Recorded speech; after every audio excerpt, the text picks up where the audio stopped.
Hello and welcome to the fourth webinar in the nutrition webinar series, Fuel for Thought. If this is your first webinar in the series, I invite you to watch Building Blocks of Fuel as Coach Markian dives into the basics of nutrition, followed by webinar 2, Healthy Habits and Making Them Stick, where Coach Carla talks about how to practice healthy habits, and our most recent Stick to the List, where we discover new ways to explore the grocery store. All of our webinars can be found on our Live Well Fitness YouTube channel. My name is Triana, and I am a health fitness specialist at Live Well Fitness 388 NYC. In this webinar, we will be discussing how to use the food you eat for the energy you need. As a disclaimer, this webinar is not for optimizing weight loss. If you need further advice, please reach out to our on-site dietitian, Rebecca Sabine, at rebecca.sabine@citi.com. Just a shout out to Rebecca because she is on this webinar today. So you might be able to get a little bit of info after we finish our webinar. I'm going to take you through a series of factors that affect how our body uses fuel. Let's start with energy. Where does it come from and how much of it do we have? As we answer that question, we'll follow with the rate of perceived exertion. How do I feel during physical activity? This will then take us to meal timing for fuel. Is there an optimum time to fuel your performance? From there, we'll discuss meal nutrients. What type of energy does nutrients provide? Then we'll introduce our meal builder. Here, we're going to actually figure out what these nutrients do for us. And then this is going to lead us to our fuel guide. What type of meals are best for my type of activity? Okay, enough science. Where is the food? Don't worry, it's coming. There will be a few full meal and snack options available. We want to think about how these nutrients come together to make a meal. Lastly, I'm going to pick one of those meals and share the recipe. Are you ready? Set, go. What is energy? Energy is defined as the capacity to perform work.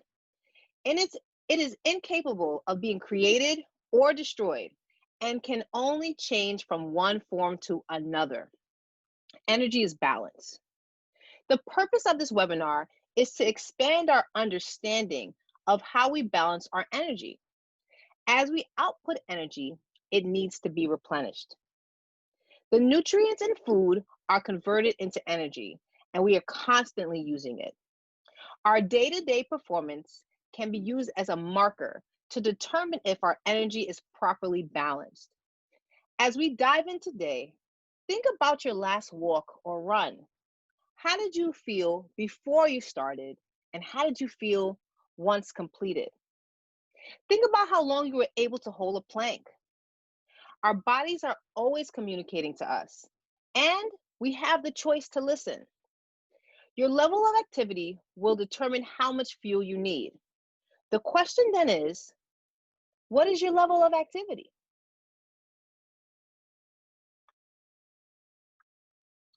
Rate of perceived exertion is a good indicator of intensity because it is determined by the individual. A walk may be maximum intensity for one, whereas 10 squats may be moderate for another. How do we define exercise? Simply put, your level of intensity can be determined by how you feel. This correlates with your heart rate, which affects how fast oxygen circulates throughout your body. I let my clients discover their own rate of exertion using the RPE scale, 1 being very light activity and 10 being maximum effort. So when you think about it, a rate between 3 and 6 can be light intensity. You're not out of breath and you're sweating after 10 minutes. Whereas on the scale of 6 to 8 can be considered vigorous intensity. Your breathing is deep and rapid, and you can only say a few words. And maximum intensity tops the scale between 9 and 10. So here you might need to catch your breath or recover before talking.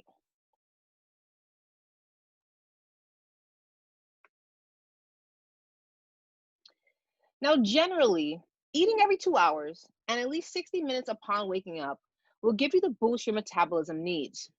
It is important to keep in mind the type of food you will need to support your level of activity. There are two factors I want you to think about as it concerns meal timing: how fast you will need your fuel and how long you will need it. Now that we've gotten the definition of exercise out of the way, and you've established that you will be training at some capacity, fueling the body is important. Your meals are going to be centered around one of three events. First, we have pre-workout. Pre-workout meals are meals you will eat before physical activity. When you fuel for your workout, it is completely up to you. Trial and error is the best approach at discovering your body's pre-workout needs. It's important to give yourself enough time to digest your food. Decide how much time you need. You may need 2 hours to digest a full meal like eggs and avocado toast, or you may opt in for a snack like a banana or protein shake, as it will digest at a faster rate. If you decide to exercise on an empty stomach, read your body's cues for fatigue and make sure to stay hydrated. Sometimes I like to recommend just to grab a piece of fruit on the go to prevent low energy levels. Then you have post-workout. Post-workout meals are composed of nutrients to aid in recovery from the energy loss during physical activity. During exercise, a few things may happen. You may experience loss of hydration, muscle fiber tears, and loss of oxygen. Now, although it's really important to replenish nutrients or fuel loss during physical activity, it is dependent on how you feel. Drink water to replenish liquids lost and eat fast digesting foods for quick recovery. Then lastly, we have a term called NEAT. Now, even if you're not at the gym or running, doesn't mean your body's not utilizing energy. Your heart rate may not fully elevate, but you still need fuel. NEAT, also known as non-exercise activity thermogenesis, is described as the body's physiological adaptation to everyday productivity. Whew, that was a tongue twister. This can be cleaning, working, washing dishes, or playing with the kids.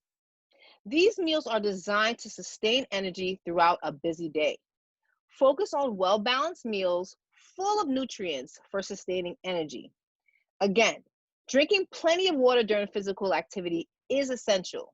Keep in mind that these are general recommendations and optional to you as an individual. All right, meal nutrients. Whoa. I know this is a lot of information, but no worries. There's no test at the end of this webinar. However, all our presentations are available via email. Meals are composed of macro and micronutrients. Macronutrients are the nutrients that are needed in larger amounts versus micronutrients that are needed in smaller amounts. So your macronutrients are your carbohydrates, your proteins, and your fats. Your micronutrients are your vitamins and your minerals. Let's just go through a couple of them so we have a better understanding of how they work. So carbohydrates are worth 4 calories per gram. They are also slow or fast digesting. So think about it like this. A banana will absorb faster than a cup of oatmeal. So when deciding your source of carbohydrates, ask yourself, how readily available do you need your fuel? When I don't have time to think before I work out, I reach for a banana. Then we follow along with protein. Protein is also a macronutrient and worth 4 calories per gram. Protein is usually slow digesting, except for in the form of most protein powders, which can cut the digestion process in half. Now, if I've just finished a workout, I may opt in for a protein shake for immediate refueling. And no, I'm not sponsoring bananas. We can do blueberries next time. Then we have fats. Fats are the last of the essential macronutrients and are worth 9 calories per gram. This macronutrient is calorie dense and slow digesting by default. But keep in mind that fats are usually a part of other foods. So for instance, almonds and salmon are both have fat in it, but they also contain protein. Oils and butters are usually the exception to this rule. So for my breakfast, I love to have a balanced meal composed of something like oatmeal, almond, maybe some almond butter, blueberries, and a scoop of protein powder. And boom, I'm ready for my day. Now, micronutrients, on the other hand, there's a host of them between vitamins and minerals. Micronutrients are needed in smaller amounts but are critical for metabolic function. Without them, macronutrients could not do their job. So vitamins, you have A, D, E, K, all of the B vitamins. And minerals, just to name a few, we have calcium, potassium, iron, zinc. But I want to especially talk about water. Water is a crucial component of everyday life. Water boosts energy and it boosts metabolism. And it has a positive effect on our energy levels. It aids in digestion and absorption. Drinking water before, during, and after a meal will help your body break down the food you eat more easily. This will help you digest food more effectively and get the most out of your meals. Additionally, water also helps dissolve vitamins and minerals and other nutrients from your food and then delivers them to the rest of your body for use. Water also carries oxygen to your entire body.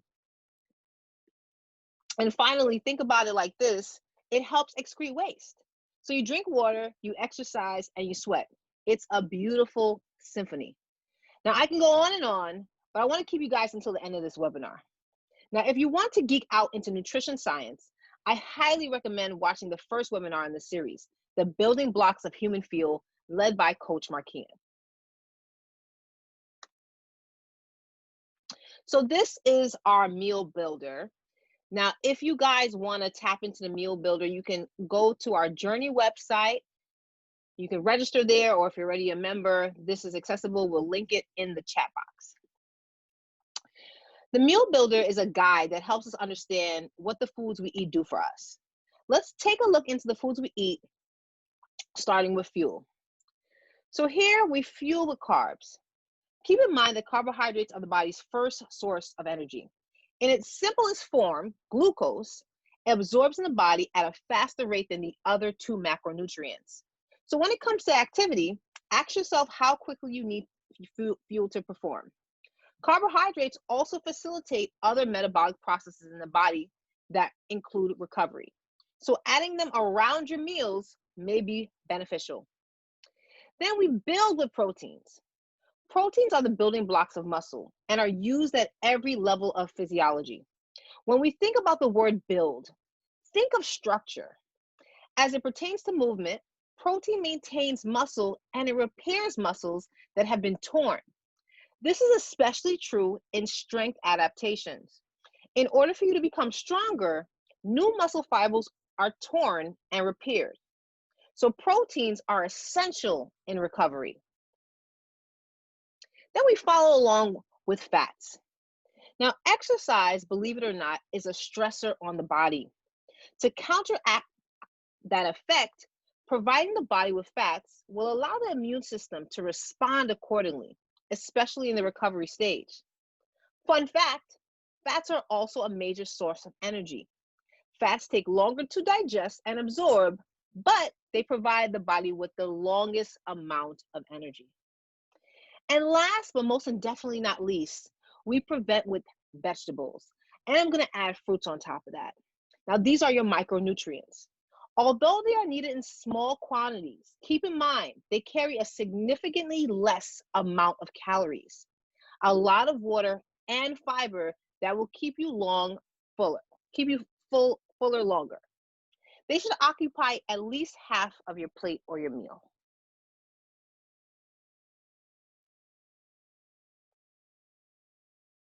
So now we're going to talk about the fuel guide.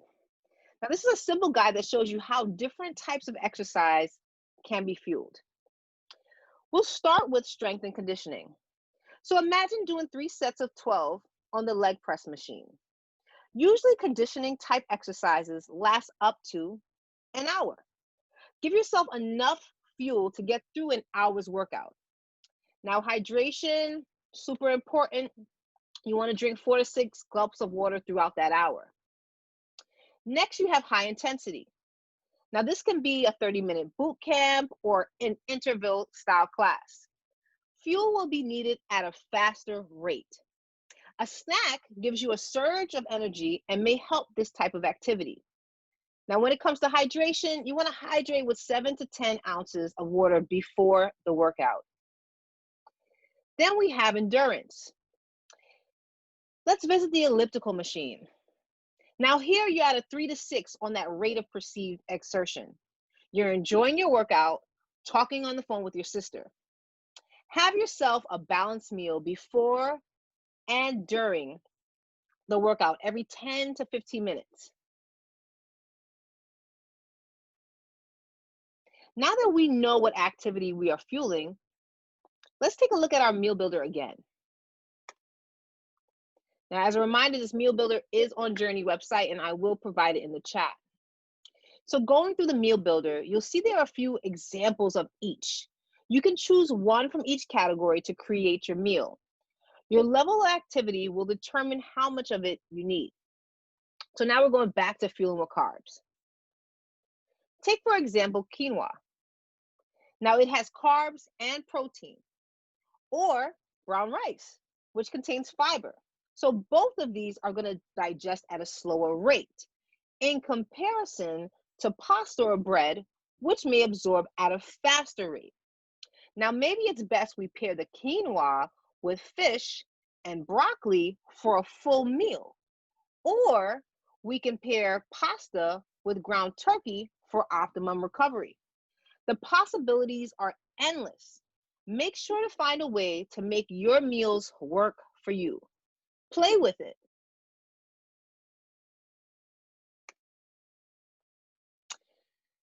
So as promised, we're talking real food now.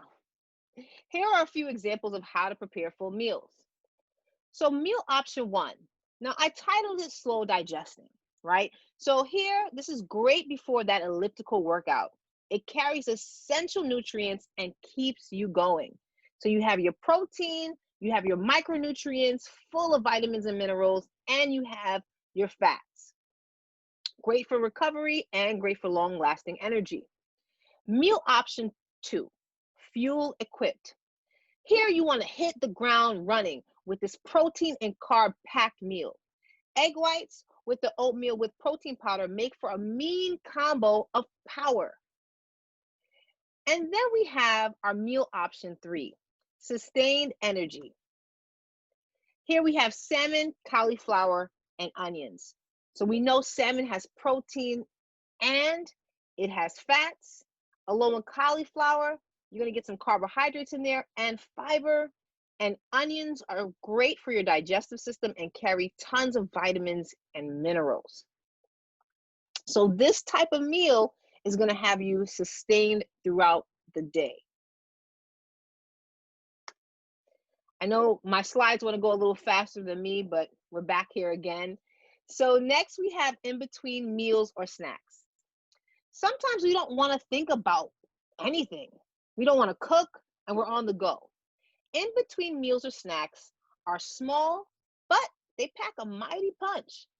For pre-workouts, grab a banana or a cup of Greek yogurt or a handful of trail mix. Even if you're not working out, make a protein shake or 2 hard-boiled eggs does the trick.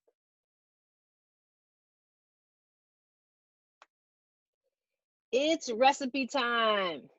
All right, so I chose from those 3 options the fuel equipped meal. So we're going with oatmeal with protein powder, eggs, and spinach. Now I chose this meal because it only takes 10 minutes to make. I can eat it at the beginning of my day and it prepares me for a good workout. So here we have 2 cups of spinach, 3 egg whites.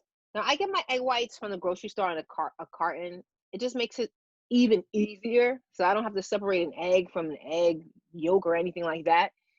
Um, a quarter cup of rolled oats, 1 scoop of protein powder, a fourth a cup of unsweetened vanilla almond milk, vanilla extract, and then cinnamon bay. So you're just gonna do a little punch, just a little pinch right there. Now let's figure out how to actually make this. So for oatmeal, I like to soak my oats overnight. I usually do it with the almond milk and then I put it with some cinnamon and vanilla and put it in the fridge. Or if I didn't get a chance to do that, then I'll just boil some water and pour it on my oats. It cooks really quickly. From there, I add my scoop of my favorite protein powder and I mix it all together. For the egg whites are really easy to cook. I usually spray some coconut oil on my pan and then I put my egg whites on there. I let it cook pretty much completely. And then I add my spinach, shut the stove off because spinach is really easy to cook and it cooks within seconds and I don't want my spinach to be too watery. So I just take the pan off and allow the heat to do its thing. And then I actually make my bowl. I start from the bottom with my oatmeal protein mix and then I top that along with my egg and then I finish off with my spinach. From there, boom, I have a meal. Now, if you don't like the sound of this weird contraption, because I know for some people it's kind of weird, you can take your oats and your egg whites, add them to a blender, and create a pancake batter, which is another one of my favorites, but I didn't want to talk about that one because that one might be too complicated to talk about, but it's still one of my favorites. And then from there, I can add some fruits, and boom, we got nutritious meals here, guys. All right. All right, guys, thank you so much for joining me today. Now, we will have Q&A, but before we start, don't forget, if you need nutritional guidance, reach out to our on-site dietitian, Rebecca Sabine. Speaking of Rebecca, she is hosting the next webinar in this series, Learning to Tune into Hunger and Fullness Cues. Please make sure to tune in. Again, visit our Live Well Fitness YouTube page for past webinars, including this one. Now, it's question time.